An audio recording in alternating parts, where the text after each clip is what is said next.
The Young and the Restless spoilers Wednesday full episodes July 2, 2025. The sun hung low in the skies over Genoa City as the final days of summer neared. But for those tangled in the web of betrayal, broken dreams, and impending death, the season was anything but peaceful. Cain Ashby had been summoned to the company headquarters in France, leaving behind a fractured team and a wealth of unresolved conflicts. The weight of his absence was palpable, but in his stead, Cain had entrusted Amanda Sinclair with a crucial task. She was to monitor the guests of the company, keeping a watchful eye on business dealings that might jeopardize the fragile peace they had worked so hard to maintain.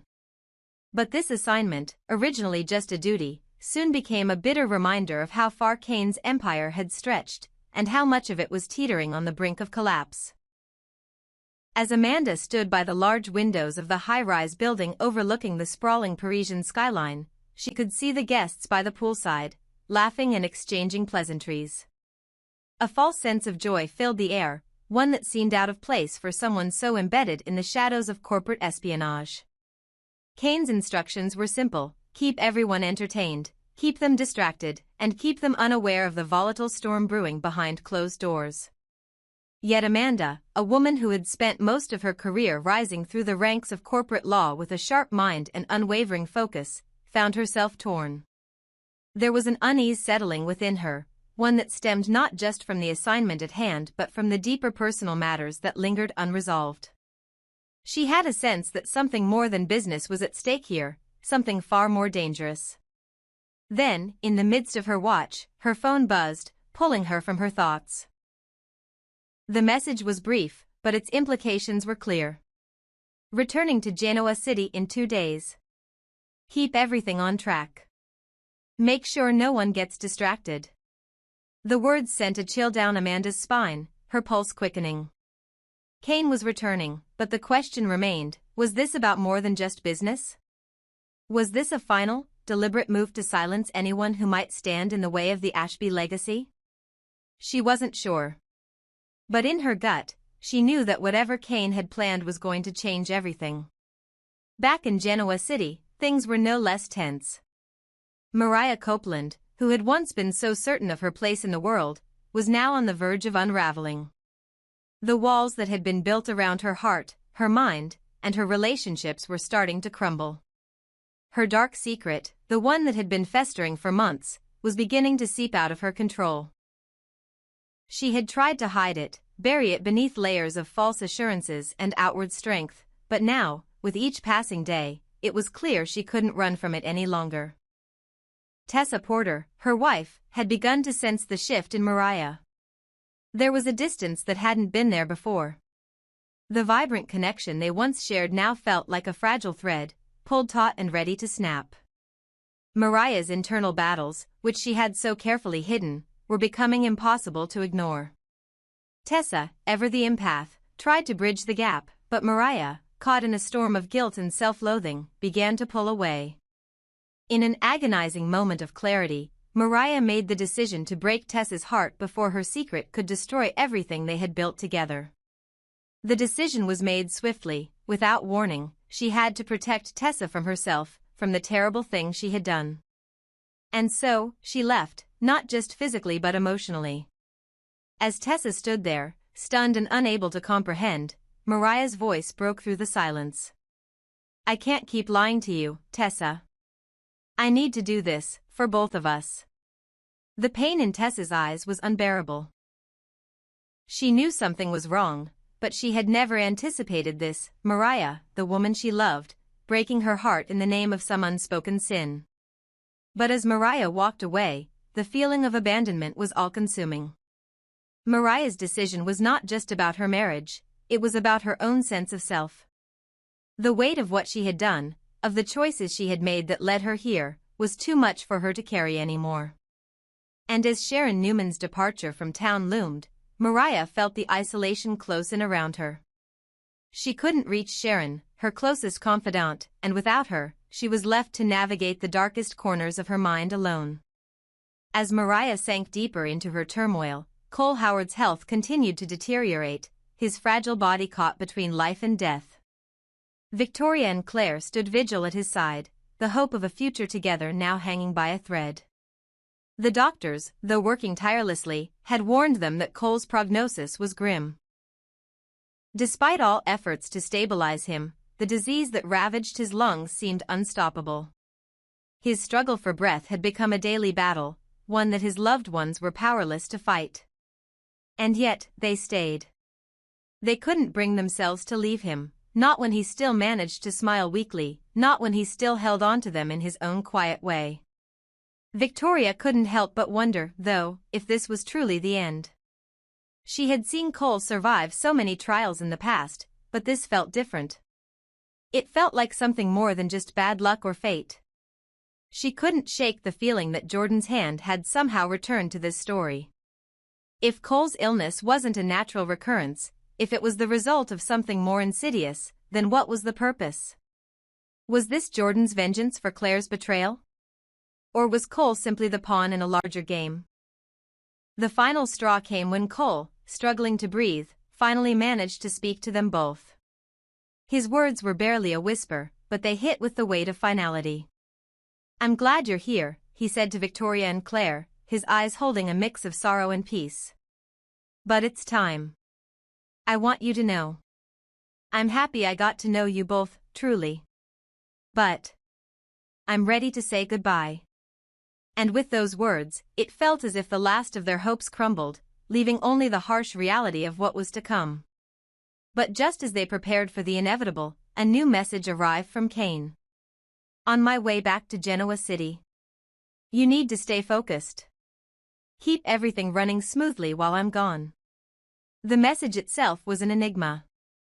Kane's sudden shift in tone felt off, even more than usual. What was he really preparing for? Was he truly returning to lead them out of this crisis? Or was he going to ensure that the Ashb empire, and whatever secrets they had buried, remained intact? And in the midst of all this uncertainty, with Cole hanging in the balance, the weight of Mariah's decision, and Kane's mysterious return, Genoa City seemed poised on the edge of another cataclysmic shift. One thing was certain, nothing would ever be the same again. Could this be the end for Cole Howard? Was Jordan truly orchestrating his demise, or was there another force at play? As the drama unfolded and the clock ticked toward an uncertain future, everyone in Genoa City would soon learn the true cost of the games being played in the shadows. Let me know if you'd like further expansion, such as deepening Mariah's secret, Kane's mysterious motives, or Victor's reaction to all these twists. Genoa City had long been a place of secrets and silent wars, but nothing in its storied history had prepared the city for the shockwaves that were about to ripple through its corporate and familial foundations. Phyllis Summers, ever the mastermind, had stumbled upon a piece of intelligence so valuable it could rewrite the balance of power in Genoa City, and beyond. Her sources, as always, were impeccable. With a combination of charm, deceit, and a well-placed whisper, Phyllis had uncovered critical information that could topple any of her enemies if she played her cards right. But this time, it wasn't about her usual petty rivalries or corporate maneuverings. This time, the stakes were higher. In her possession was a tidbit about a certain figure, Aristotle Dumas, the elusive billionaire who had recently appeared on the radar of the Newman family. No one knew much about him, but Phyllis had always prided herself on knowing more than anyone else. And now, she was armed with the kind of information that could be a game-changer. Meanwhile, across town, Holden Novak prepared for a tense meeting with Kane Ashby, a man whose power and influence within Genoa City's high society had grown exponentially. Kane, ever the calm and collected businessman, would not be an easy man to read. But Holden had his reasons for coming to town, and he wasn't one to leave things unresolved. Their meeting would determine more than just a casual business exchange. It would set the stage for a confrontation that no one saw coming, least of all Kane, who had always operated with a sense of invincibility. Back at Jabot, Billy Abbott was pacing his office, anxiety gnawing at him. Sally Spectra, the ambitious, sharp-witted designer who had managed to carve a place for herself in the cutthroat world of fashion, stood across from him, her arms crossed in anticipation. Billy had always been a wild card, someone who rarely followed the rules, but his feelings for Sally had become more complicated than he had expected. They had shared a connection, an undeniable chemistry that had lingered despite the chaos in their professional and personal lives. Now, Billy found himself making promises he wasn't sure he could keep. "I'll take care of it, Sally," Billy said, his voice firm but with a layer of hesitation. "Trust me. This is bigger than you realize." Sally raised an eyebrow, sensing his unease. "You sure about that? You can't just promise things when you don't even know what's coming." Billy paused, his mind racing with the weight of his commitments. He had always been the one to jump into things headfirst, but now, with everything on the line, there was no room for mistakes. "I'm not sure about anything right now. But I will handle it, for you. You have my word." Just as the tension between them began to settle, a sudden phone call from Adam Newman disrupted the fragile moment.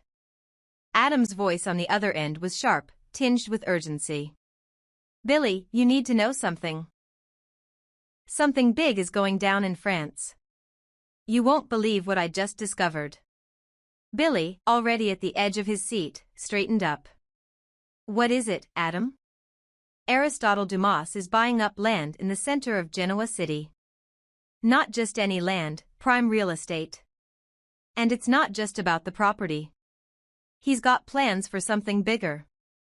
Billy's mind spun as he processed the information.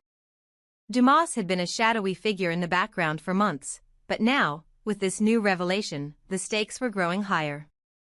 What did Dumas have planned for Genoa City, and more importantly, what did it mean for the Newmans? As Adam continued to speak, Billy couldn't shake the unease that was beginning to settle in his gut. "You need to let Victor know about this," Billy suggested, his voice low. "This is going to rock his world." But Adam was already one step ahead. "I tried," Adam replied. "I've been trying to reach him for days. But I can't wait any longer. I'm going to see him myself." Victor Newman, the patriarch of the Newman Empire, was not a man accustomed to surprises, particularly not those from his own flesh and blood. He had built his empire on control, and the last thing he needed was a rogue son throwing more chaos into the mix. But Adam, ever the outcast, had learned long ago that the best way to get to his father was not through the front door but through forceful, unannounced tactics. And so, Adam made his way to France, determined to confront Victor with the news of Dumas' latest move. The Newman family had been stretched thin with internal power struggles, but this was different. This was a threat, a challenge to everything Victor had worked for. As Adam arrived at the grand estate, he couldn't help but wonder how his father would react when faced with a situation he couldn't control with sheer willpower. Stepping into the lavishly appointed foyer of the castle, Adam could feel the weight of history pressing down on him. The grand tapestries lining the walls seemed to whisper warnings. This wasn't just a place of power, it was a symbol of everything the Newmans had built, and everything they stood to lose. Victor, standing with his back to Adam, turned slowly as the door creaked open. The air between them crackled with tension. Adam could see the surprise flicker in his father's eyes, quickly masked by a steely glare. "I didn't expect you," Victor said, his voice a low growl. "What are you doing here, Adam?" Adam stood tall, his expression unreadable.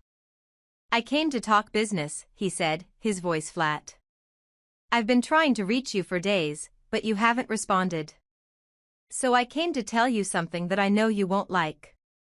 Victor's gaze narrowed. "What is it?" Adam took a breath, then dropped the bombshell. "Aristotle Dumas is buying up land in the heart of Genoa City. He's got plans, Victor. And it's not just about real estate. It's something much bigger. He's moving in on our territory." Victor's face hardened, his lips pressed into a thin line. The room seemed to grow colder as the words sank in. Adam could feel the tension rise, could almost hear the gears turning in Victor's mind. The old man was never one to back down from a fight, but this time, it seemed as though the battle had already begun, and Victor hadn't even seen it coming. "You're right," Victor finally said, his voice low and controlled. "I don't like it. Not one bit. Adam stepped forward, his eyes meeting his father's with an intensity that only they could understand. What are we going to do about it, Dad? Victor's eyes glinted with a cold, calculating fire. We'll deal with it. The Newman name isn't easily toppled. I'll make sure of that. Adam nodded, the weight of their shared legacy hanging between them. The battle lines had been drawn, and there would be no turning back now. As the two men stood in the cold silence of the grand estate, the city of Genoa City seemed to be on the verge of a transformation, one that would change everything. Dumas had made his move, but the Newmans weren't ready to surrender just yet. There was a war brewing, and it was only a matter of time before the world would see just how far Victor and Adam were willing to go to protect everything they had built. But even as the men stood united in their plans, they knew the true cost of their ambitions. In a city like Genoa City, where power was the ultimate currency, every move came with a price. And the Newmans had always paid it, no matter what the cost. Let me know if you'd like to continue expanding on Victor and Adam's strategy, Kane's involvement, or Billy and Sally's partnership. There's plenty of room for even more tension, betrayals, and schemes in this narrative.